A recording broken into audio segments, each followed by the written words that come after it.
Kaivopuistossa on kaksi luonnonmuistomerkkiä. Molemmat on geologiaa.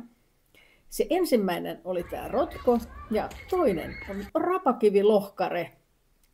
Ja mitä muistamista on rapakivilohkareessa? Se juttu on se, että se on Viipurin rapakiveä. Eli se on syntynyt Viipurin alueella ja se on tullut nyt tänne Helsinkiin kaivariin. Sulavasta mannerjäätiköstä lohkesi jäävuoria. Ja ne jäävuoret kuljetti näitä lohkareita Viipurista länteen. Sitten kun se jäävuori suli, niin siitä jäi kivilohkareet paikoilleen. Mieti, minkälainen elämä tuolla lohkarella on ollut. Se on syntynyt se jossain Viipurin alueella. Sitten se on sieltä matkustanut jäävuoren sisällä tänne Helsinkiin. Kyllä se on muistolattansa ansainnut.